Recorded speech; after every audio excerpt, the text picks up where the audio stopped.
Okay, shout out to this queen on TikTok, Kayla Neasley. I think that's how you say her name. Um, she really speaks literal facts about childhood trauma and boundaries and how we have to treat children like they are people and not like they are property. And I'll be loving everything that she is saying. I'm going to tag one of her videos below, and I'm piggybacking off of this of her topic. Okay, but please go watch her video for context, please, and follow her too because she's wonderful, very wise, very insightful. Anyway, so I want to say that the reason why a lot of parents, caregivers, adults, authority figures like to have control over children is because those are the type of adults that do not have control in their own lives. And they feel like the only way that they can have some form of control in their life is to control another person. And the people that they feel like they can control the most are children, because children are vulnerable, children are helpless at times, children are dependent on other people. They are dependent on the caregivers around them, the adults around them. And many times this has been their birth parents that they have been dependent on. But those birth parents treated their offspring as if they were property and not people.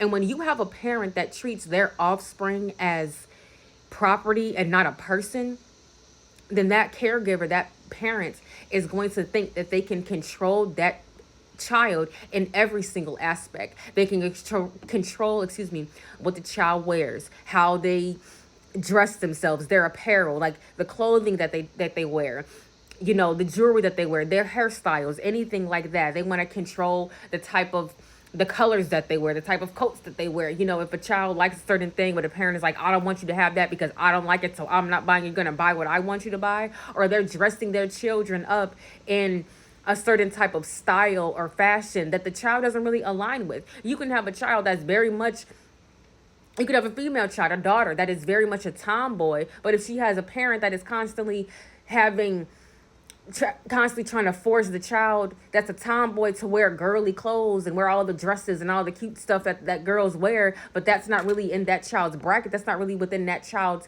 interest, it's going to upset the child. It's going to upset the child. You know what I'm saying? I'm not going to go into that, but it's up to the job as the parent to allow the child to be independent, to have a bit of autonomy, because when they are able to be independent and have autonomy, then they're going to grow into their authentic self earlier in life versus when they become an adult and they're finding themselves. Let me pick it back off of that real quick. We're going to digress for a second, but we're going to get back to children being their authentic selves as they're growing up. But let me say this: if a child is forced into a certain role, or they have to be a certain way, or if they are forced into certain activities or extracurriculars or sports, or they are forced into just behaving a certain way or being a certain way, or having to be involved in certain things, wear certain things, that child is now being forced to play a role and play a character that is not theirs.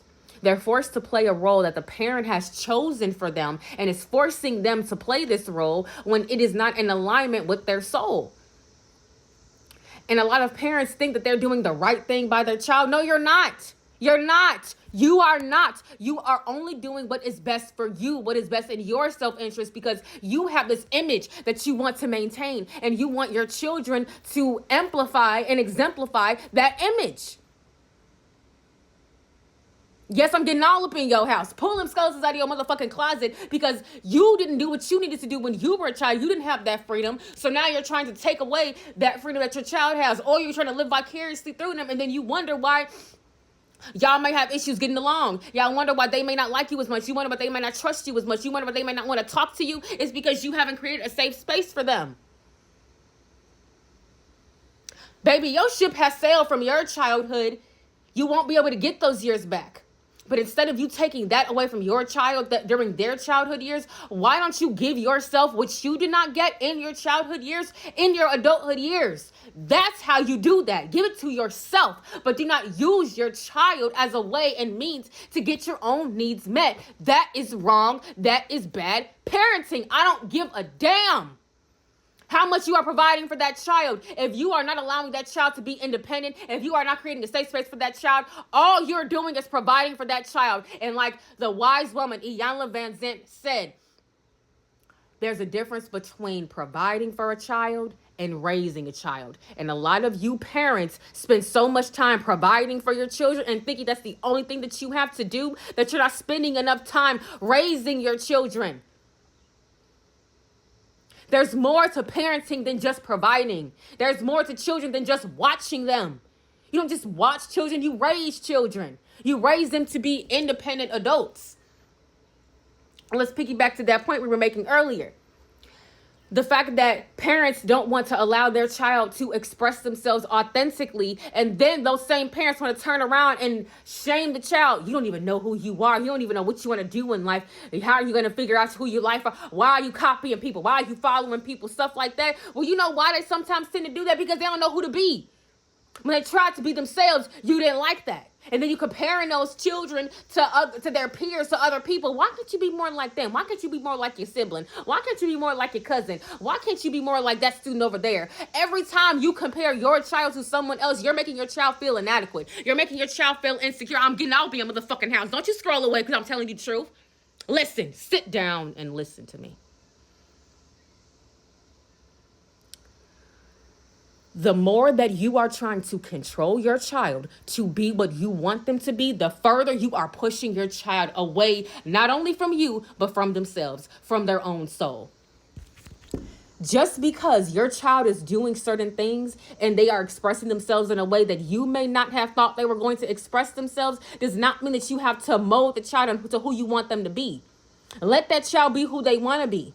Because when you allow your child to express themselves authentically and they can be who they want to be, they will learn who they are at an earlier age. You know how people learn who they are? They spend time with themselves. They express themselves authentically. They do what they want to do with harm to none. And when I say they do what they want to do, they do the sports that they want to do. They have the fashion and the style that they want to wear.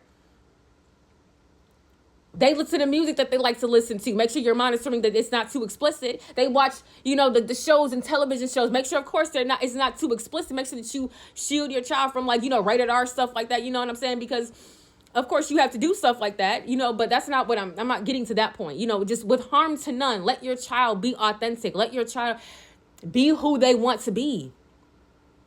You are there to support your child to be a fully functioning, healthy, loving, caring, empathetic, respectable person in this world, on this planet, so that they can go out and fulfill their mission that they have on this planet. You are here, yes, to provide for your child, but also to protect your child. And you have to also protect your child from yourself. From your own demons that you are battling and dealing with. Confront those damn demons. Deal with them so that they don't go attacking your children and projecting onto your children. Because we understand that it's human nature sometimes and we lose our temper at times. But if you're constantly losing your temper on your children, you need help. You need some psychological evaluation. You need to be in therapy. You need to heal. And you need to get yourself together so that you can be a better, fully functioning adult for your children. It's no longer making excuses of, we had the childhood trauma. Because if we as adults have to, with no children, have to heal our childhood trauma so that we are not hurting everybody else, then why the fuck do you parents think you are exempt from that? Why do you think you're exempt from healing your childhood trauma just because you're a parent? You're the one that laid down and had that child. Forgive me for the people that has had the child, forcefully, not talking about you. But if you willingly did what you did to get yourself pregnant, and you had a child, and you chose to have that child, it is now your responsibility to make sure that you are right in the head and right emotionally so that you can be a parent in a safe space for your child. It does not mean that you get to just be exempt from your childhood trauma because, yes, we understand that we all have gone through stuff, but it is your responsibility to deal with that so you're not passing it on to the next generation. And a lot of y'all didn't want to do that. Y'all didn't want to put in the work. Y'all wanted to just have them children and to just repeat what was done to you. You became the abuser because you were abused, but it's still wrong because why are you harming the innocent? Your children didn't abuse you. They weren't even thought of. You got abused. So why are you abusing them? It's because you want power. And if you want that power, gain power over yourself, over your own mind, over your own heart, over your own soul, and stop trying to gain the power over another human being.